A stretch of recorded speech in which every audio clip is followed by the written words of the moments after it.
Scary Stories from the British Isles. Story 1. The Blind Beast of Old Gloucester by Jack Porteous. The city of Gloucester has had a long and bloody history. It played the role of a pivotal stronghold during the English Civil War, survived countless sieges, and the horror of the Black Plague. It is a modern city now, but it is built on the bones of constructions going back as far as the Roman Empire.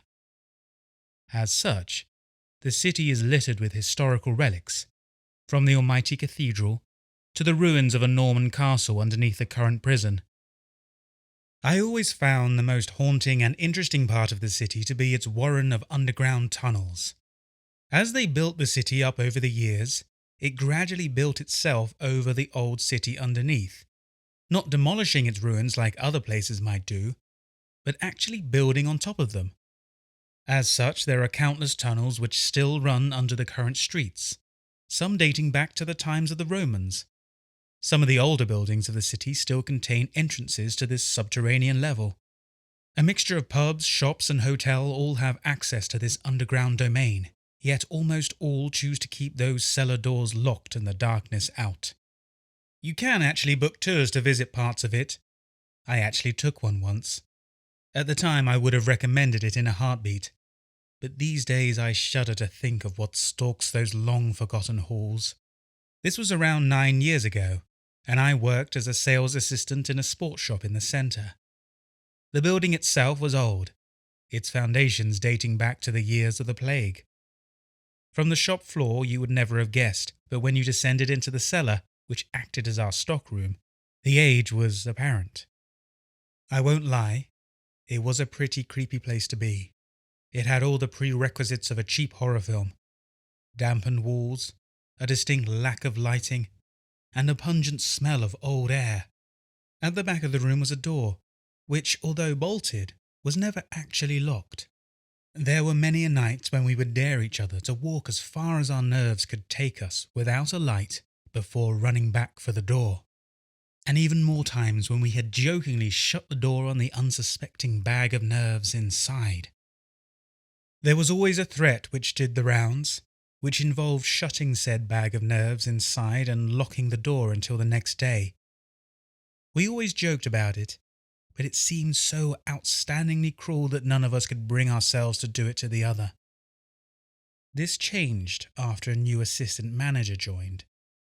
To say she was a bitch would be an understatement, and she quickly caught wind of this threat that we gave to each other.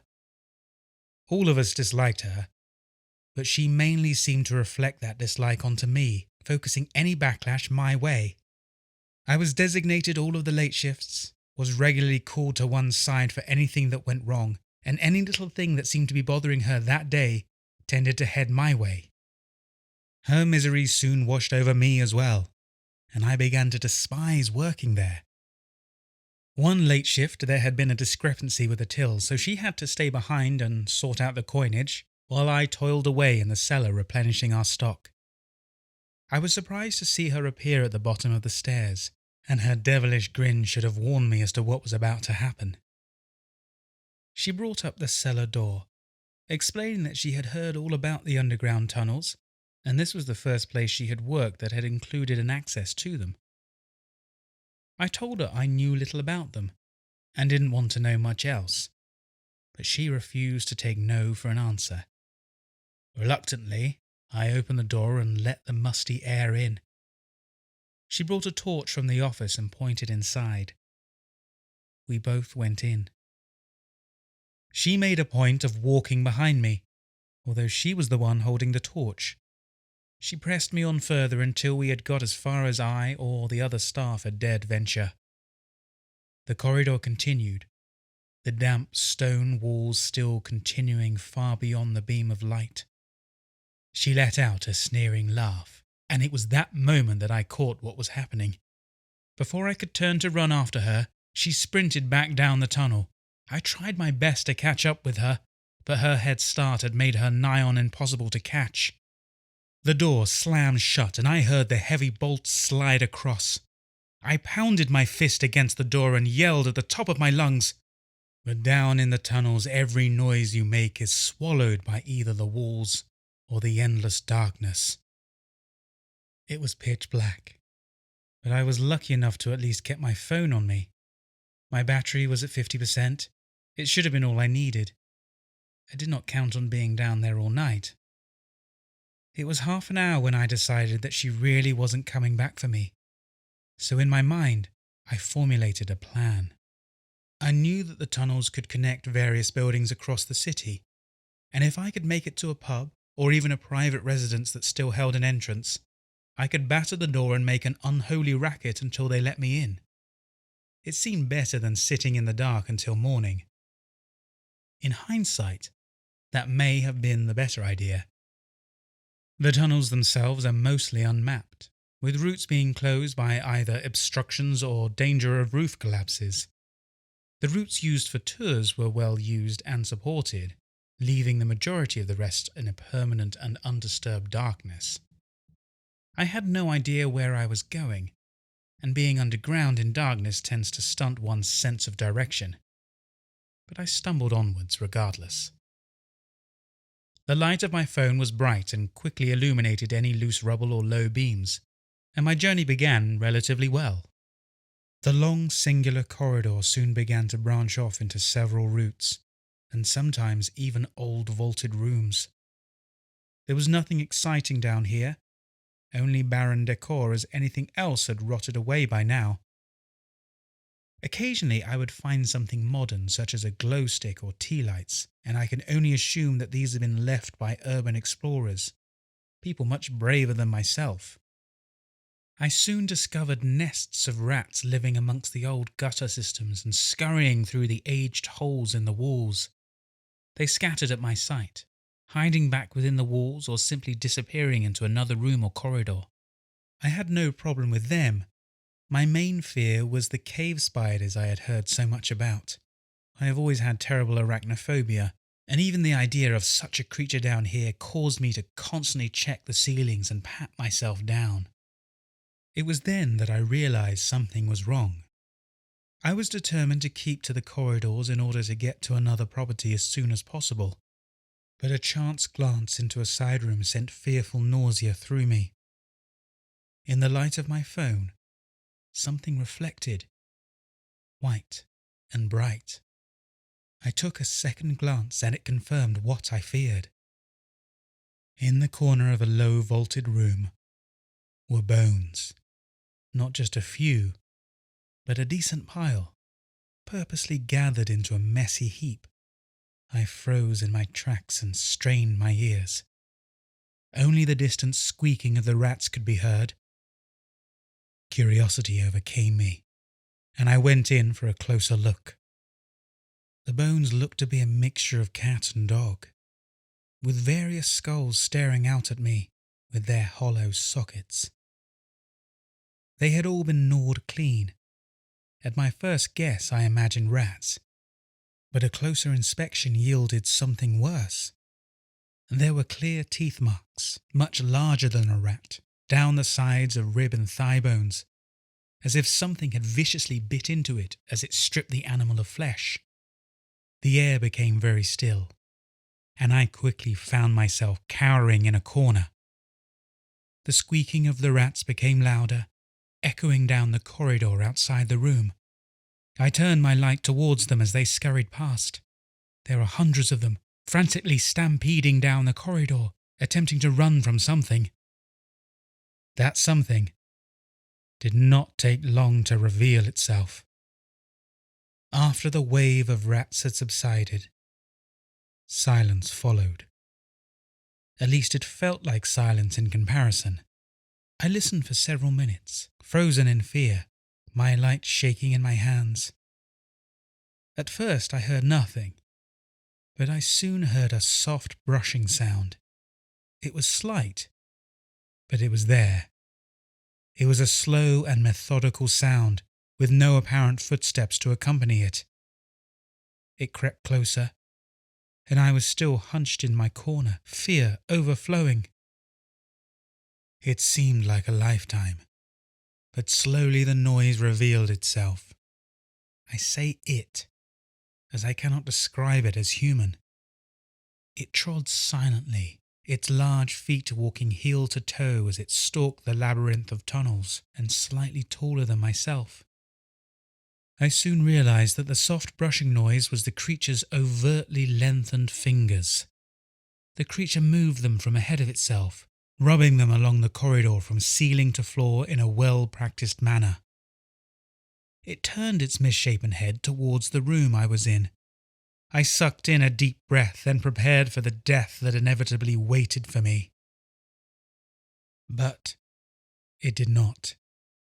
Even though my light shone brightly at it, directly catching its monstrous features in the beam, it did not see me. It was then that I realized the creature was devoid of any eyes.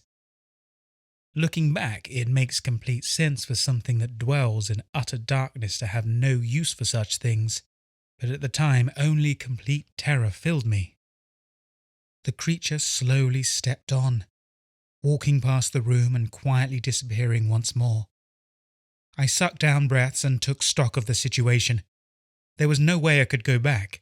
I hadn't left any markers, and the maze of corridors would have only caused me to lose my way again. All I could do was continue forward. When that dreadful noise was completely out of earshot, I entered the corridor once again. I knew that I must have followed that beast for quite some time, as the corridor did not deviate or split. Eventually it did branch off, and I made a decision for my route. I followed an ancient Roman route, as it was the straightest and least cluttered one. The battery on my phone was running low by this point, but adrenaline spurred me onwards. From further back down my own tunnel, I heard a hideous screech. I ducked down, fear overcoming me momentarily. A few minutes later the rats began to appear. They streamed past me, carpeting the floor and my feet alike. I shook a few of them loose until I realized that I should have been concerned with what followed the rats, rather than the rodents themselves. I stumbled along, kicking and crushing rats no matter how carefully I stepped. Each squeal echoed within the corridor, and I winced at the volume of each one. The dreadful screech sounded again, this time much closer. I glanced behind me, but could not see that creature in the gloom. My battery flashed, 5% left. I hurried forward, racing the rats to wherever the corridor took us. My heart sank when I saw the corridor ahead. The ceiling had collapsed on itself, causing an ancient ceiling to sink down and block the corridor. I stopped and watched helplessly at the rubble, knowing that there was no way back from here. I glanced back and saw it. It lingered on the edge of my phone light, barely visible in the low light, but I saw those tendril-like fingers creeping along the walls. I looked back at the rats and saw that they were getting through somewhere. I knelt in for a closer look and noticed that some of the soil which had leaked through the hole in the ceiling provided something for them to burrow through. I held my phone in my teeth and began to dig, not daring to look behind me. The battery warning went off, vibrating my skull. I frantically dug forward, hoping the squeals of the rats could cover my frantic burrowing and panicked breathing. I risked a glance back. The creature was almost on top of me. I don't know if it started to pick out my desperate noises from the scurrying rodents, but it emitted a low and threatening growl. Its mouth peeled back to reveal rows of grim and rotted teeth. That was the last I saw. My battery died, plunging me into total darkness. I scraped and grasped at the soil, clawing it out towards me. I didn't know how big the hole was, but I was determined to make myself fit. I threw myself forward and pushed myself through. It was tight, but I didn't care. The soil fell down as I wriggled through, threatening to choke me as I crawled through, but I pushed on. Up ahead, I could see light. It was distant, but it was there. That wretched screech sounded again, and I knew I had been found. No sooner as I had heard that ghastly sound, long, thin fingers wrapped around my right foot. It was strong, surprisingly so, but I fought with all my might. Its fingers held a barbed quality, and I felt vicious spikes tear through my trousers and into my leg.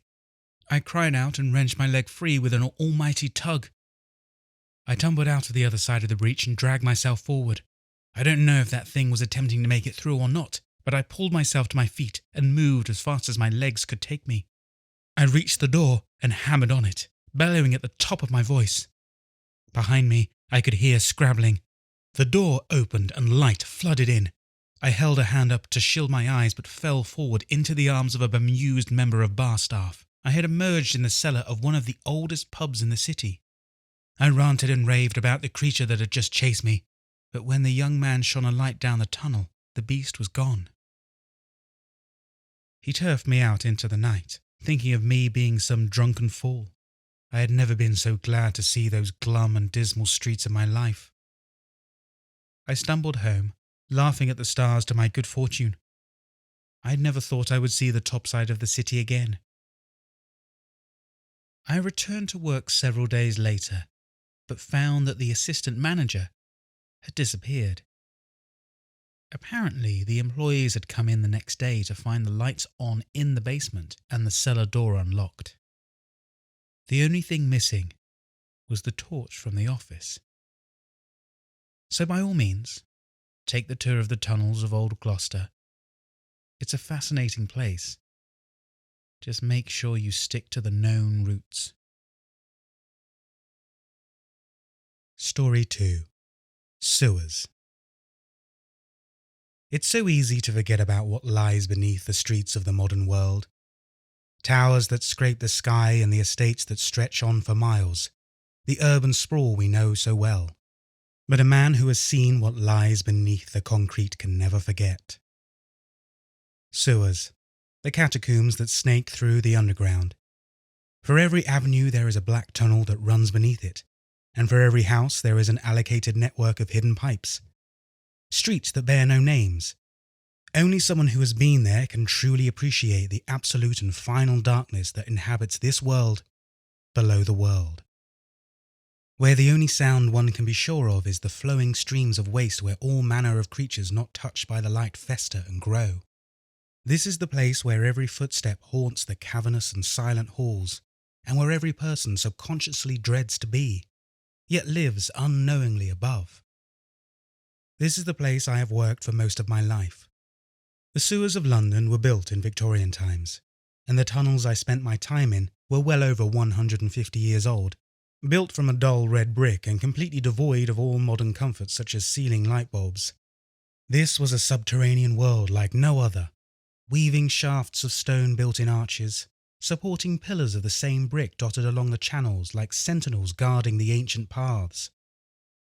The sewer was a network of smaller tunnels that all led off from the long and straight main shaft running underneath the centre of the city.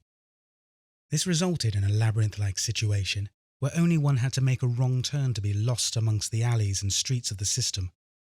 There were vertical pipes cut into the ceiling that led to the grates you see on the side of the roads, put there to drain excess rainwater. But any light that attempted to enter through these was soon dispersed and beat back out of the sewers. This resulted, of course, in an almost pitch-black environment, as the only light present was the frightened white beam that struggled from the lamp on our hard hats. One of the company rules was that nobody could enter the sewers alone, so I always did my rounds with a friend and colleague of mine, Oscar, or Oz for short. For 9 years, me and Oz traversed the maze together, fixing leaks, directing waste flow, and we became pretty good friends over this period. We drank together on weekends and regularly watched football games since we both had the same team, but the heaviness of the sewers made it hard to crack jokes or make decent conversation, so most of our work was done in silence. Silence was what predominantly made the sewers so unnerving. If you dropped at all, you would hold your breath as the metallic clang charged through the tunnels. You would look into the dark and half expect to see some unearthly fiend come crawling towards you, curious as to what had disturbed its quiet. But worse than this was hearing a sound you didn't make. Over my time in the sewers, I always thought I could hear some kind of scuffling just behind the walls. Not like something was trying to claw its way out, but like it was moving around, just living. I always put these occurrences down to the silence playing tricks on me, but I could never shake off the thought that there was more to the sewers than just an eerie feeling. But how could I forget the smell? It never frightened me in the same way the darkness or silence did, but it was always there, the unmistakable stench of human waste clinging to you always. It made the air heavy and clogged your nostrils and throat. However, the reason I write this is to document the occurrences of the 14th of June, year 2014. Me and Oz were heading down to the sewers for the daily inspection. We had been down there for around 3 hours when we came across a damaged wall, a few turns off the main tunnel, along a minor shaft. The section of the wall had fallen in, almost as if it had been pushed from the outside. Not a particularly strange occurrence, since the sections of the walls were always crumbling apart. The bricks had fallen but remained intact, so I thought it would be an easy fix. I sent Oz away to the closest storeroom to return with some cement filler to reseal the wall with. I began to stack the bricks back into the hole, staring at the void behind. There seemed to be quite a large space there, which was unexpected since I had always believed that it was solid earth behind these walls. But I disregarded it as a small enclave in the rock and continued piling the bricks. But I could not disregard what happened next. I heard the scuffling again, just a small scraping resonating from inside the void. I put down the bricks and listened. It lasted for about 30 seconds and then stopped. I was motionless, and the air seemed to press down on me. Slowly, I built back my confidence and began once again to carefully stack the bricks.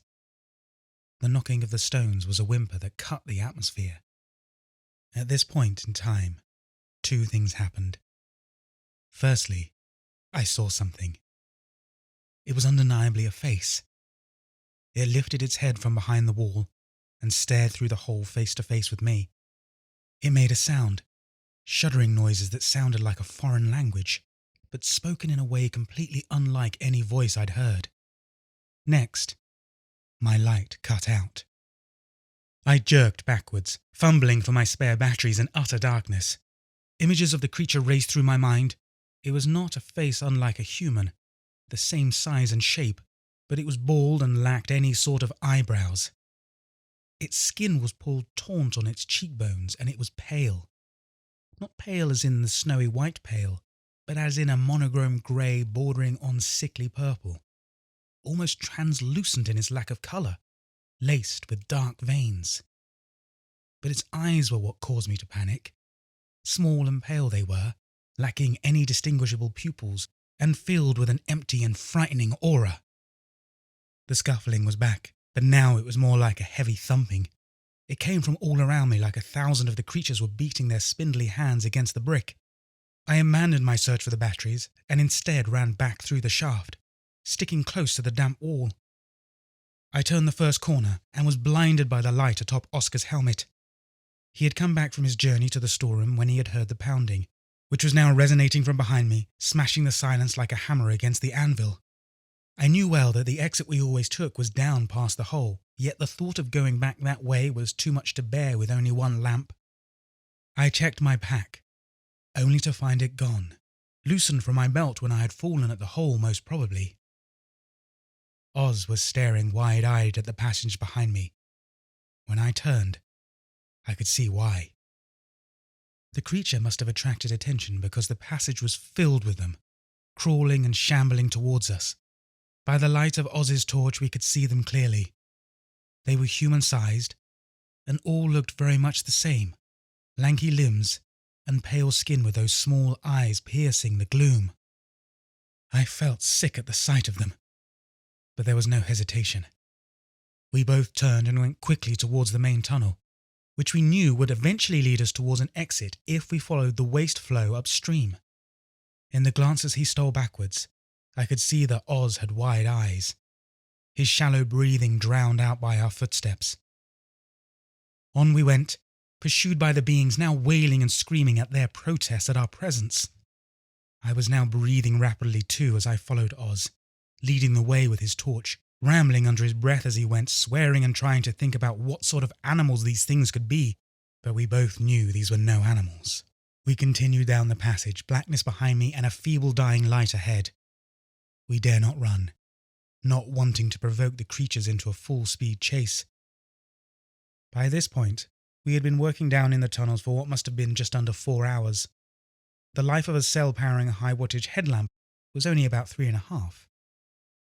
The torch began dimming rapidly as we quickened our pace. It finally gutted out, and all the light was gone from our world. The blackness seemed to amplify the sounds coming from behind us.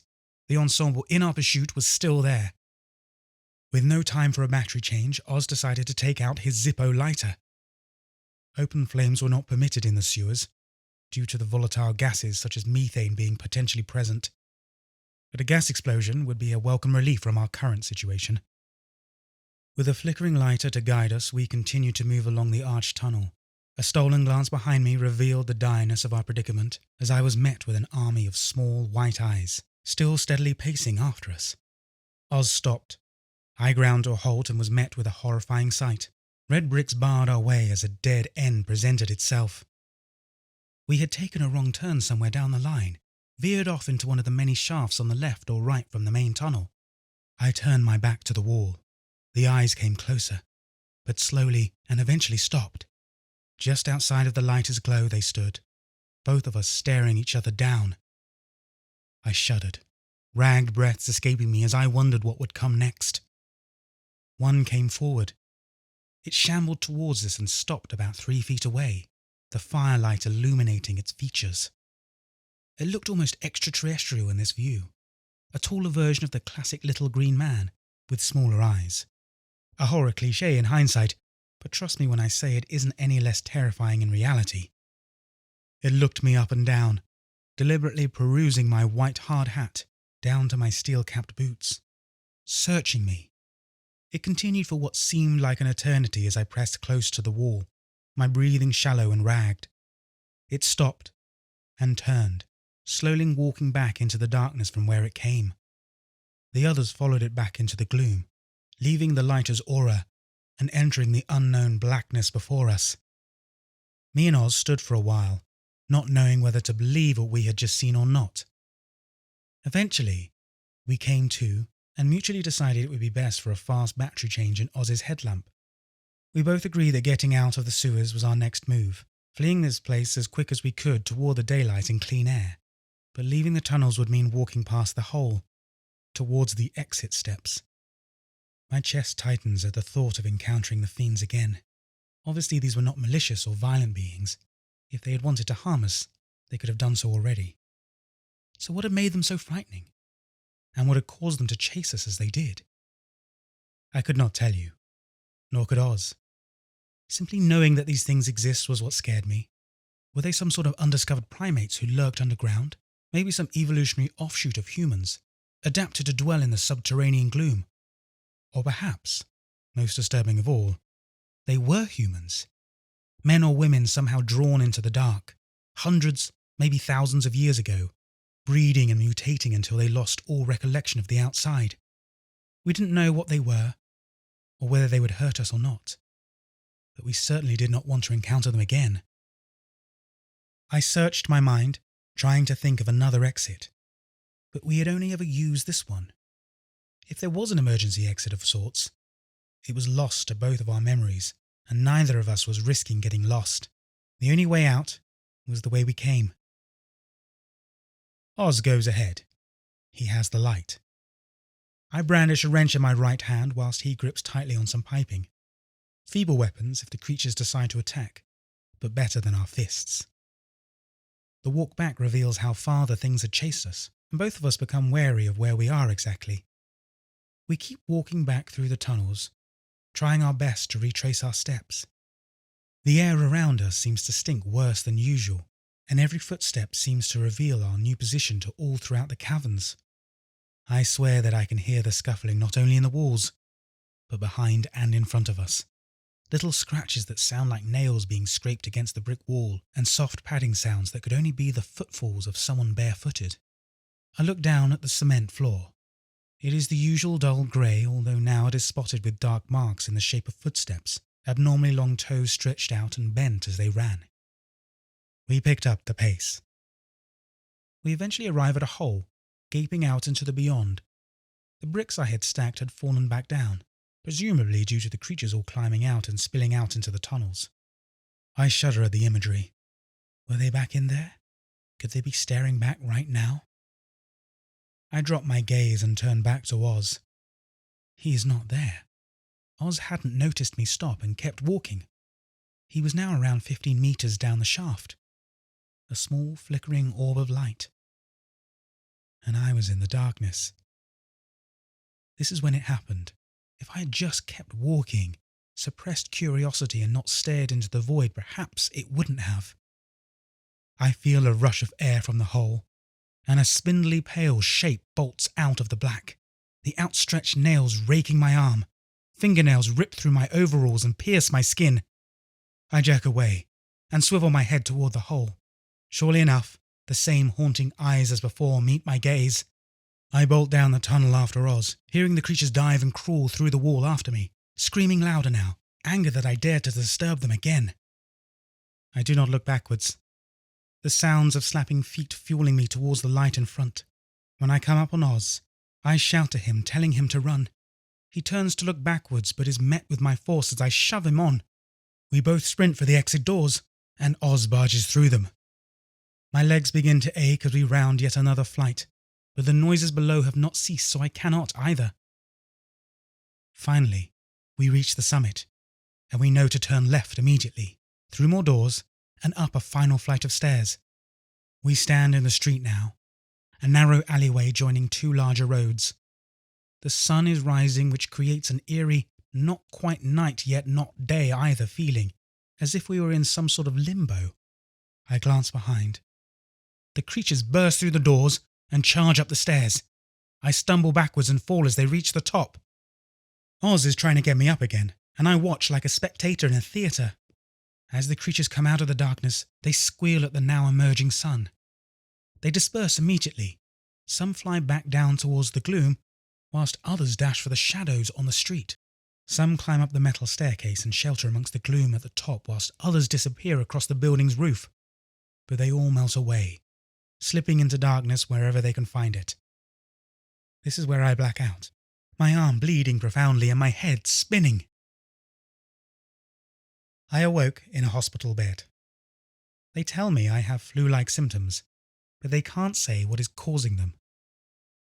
My arm is in a bandage, and I'm told the wound is bad, congealed, and black like someone had burnt me while slicing it open.